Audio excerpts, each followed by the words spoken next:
கடந்த 24ஆம் தேதி ஈவினிங் 4 மணிக்கு நமக்கு ஒரு 100 கால் வருது. அண்ணா யூனிவர்சிட்டி மாணவி கால் பண்ணுறாங்க. அந்த 100 காலை பேஸ் பண்ணி நம்ம போலீஸ் டீம் அண்ணா யூனிவர்சிட்டிக்கு போகும்பொழுது அங்கே அண்ணா யூனிவர்சிட்டியில் போஸ்ட் டீம்னு கமிட்டி, அதாவது ப்ரிவென்ஷன் ஆஃப் செக்ஷுவல் ஹராஸ்மெண்ட்டுக்கு ஒரு கமிட்டி இருக்கும். அதில் இருக்கக்கூடிய ப்ரொஃபஸரும் அந்த பாதிக்கப்பட்ட மாணவியும் இந்த கம்ப்ளைண்ட் கொடுக்குறாங்க. அவங்க கொடுத்த கம்ப்ளைண்ட்டை பேஸ் பண்ணி எஃப்ஐஆர் போடுறோம். எஃப்ஐஆர்ன்றது ஃபர்ஸ்ட் இன்ஃபர்மேஷன் ரிப்போர்ட்டு. பாதிக்கப்பட்டவங்க என்ன கொடுக்குறாங்களோ அதை அப்படியே எழுதணும். அதில் போலீஸ் எந்த திருத்தமோ அடுத்தல பண்ணக்கூடாது. அதுதான் சிலர் தெரியாமல் சொல்கிறாங்க, எஃப்ஐஆர் இப்படி போட்டிருக்கலாம், எஃப்ஐஆர் அப்படி போட்டிருக்கலாம்னு. அப்படி கிடையாது. பாதிக்கப்பட்டவங்க எப்படி கொடுக்குறாங்களோ என்ன சொல்கிறாங்களோ அதை அப்படியே போடணும். அதுதான் எஃப்ஐஆர். அது எஃப்ஐஆர் போட்டோம். எஃப்ஐஆர் போட்டு விசாரிக்க ஆரம்பித்தோம். ஏசி கோட்டூர்புரம் தலைமையில் 4 டீம் போட்டு ஒவ்வொருத்தருக்கும் ஒரு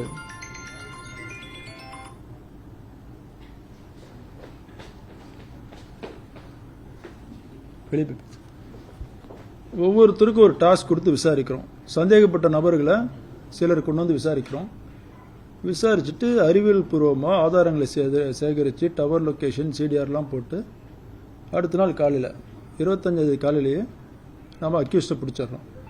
பிடிச்சதுக்கப்புறமும் அந்த குற்றத்தை அவன் தான் செஞ்சான் அப்படிங்கிறத உறுதிப்படுத்துறதுக்காக மேலும் விசாரணைகள் பல செஞ்சு அப்புறம் குற்றத்தை அவன் தான் குற்றவாளி என்பதை உறுதிப்படுத்தின உடனே அரெஸ்ட் பண்ணி ரிமாண்ட் பண்ணுறோம். இதுதான் இந்த கேஸை பொறுத்த வரைக்கும் நடந்தது. இதில் உங்களுக்கு ஏதாவது டவுட் இருந்தால் கேளுங்க. ஒரே நிமிஷம் கத்தக்கூடாது, ஒவ்வொருத்தராக கேளுங்க. எல்லாருக்கும் சொல்கிறேன், 1 by 1. சரி சரி சரி.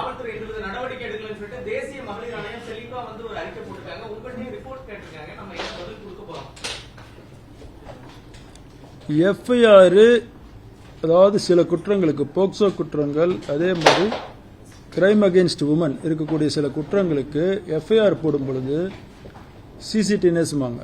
சிசிடிஎன்எஸ்ல ஆட்டோமேட்டிக்காகவே பிளாக் ஆகிடும். இப்போ இந்த பிஎன்எஸ் ஐபிசியிலேருந்து பிஎன்எஸ் மாறும் பொழுது சில டெக்னிக்கல் கிளிஜினால இந்த எஃப்ஐஆர் லாக் ஆகுது தாமதமாயிருக்கு. அந்த தாமதமான டைமில் ஒரு சிலர் பார்த்துருக்குறாங்க, அதை பதிவிறக்கம் செஞ்சுருக்கிறாங்க, அவங்க வழியாக லீக் ஆகிருக்கலாம். 1. 2வது, எந்த எஃப்ஐஆரை போட்டாலும் கம்ப்ளைண்ட் இருக்கிறாங்களே அவங்களுக்கு ஒரு காப்பி கொடுக்கணும். அது மேண்டேட்ரி. அதுபடி நாம் விக்டிம்க்கு ஒரு காப்பி கொடுத்தோம். இந்த 2 வகையில் தான் எஃப்ஐஆர் வெளியே வந்திருக்கணும். இந்த எஃப்ஐஆர் இந்த மாதிரி கேஸில் வெளியே வரக்கூடாது, லீக் பண்ணக்கூடாது. பண்ணுறது சட்டப்படி குற்றம். அதே மாதிரி அந்த லீக் ஆகிருந்தால் கூட அதை எடுத்து வச்சுட்டு பெரிய அளவில் விவாதம் செய்வதும் சட்டப்படி குற்றம். என்ன குற்றம்னா, பாதிக்கப்பட்ட நபரோட ஐடென்டிட்டி, அதாவது அடையாளம் எந்த வகையிலுமே வெளியே தெரியக்கூடாது. பேர் தான் சொல்லணும் இல்லை, அவங்க கொடுக்கக்கூடிய சில தகவல்களை வச்சு அந்த பாதிக்கப்பட்ட நபரை நாம் அடையாளம் கண்டுபிடிக்க முடியும் அப்படிங்கிற அளவுக்கு தகவல் கொடுத்தாலுமே தவறு. அந்த மாதிரி கொடுத்தது வெளியே தெரிய வந்ததுனால இப்போ கோட்டூர்புரத்தில் நம்ம இந்த லீக் பண்ணதுக்கு எஃப்ஐஆர் கேஸ் போட்டிருக்கிறோம். இப்போ அதுபடி போட்டு யார் இதை லீக் பண்ணாங்க அப்படின்றத கண்டுபிடிச்சு அவங்களுக்கும் தகுந்த தண்டனை வாங்கிக்கும்.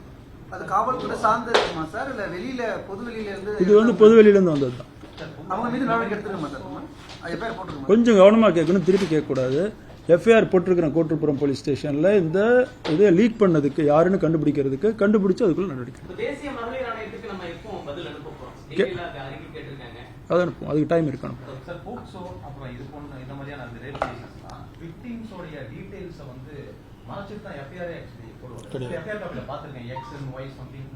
எஃப்ஐஆர்லாம் அப்படி மறைக்கக்கூடாது சட்டப்படி.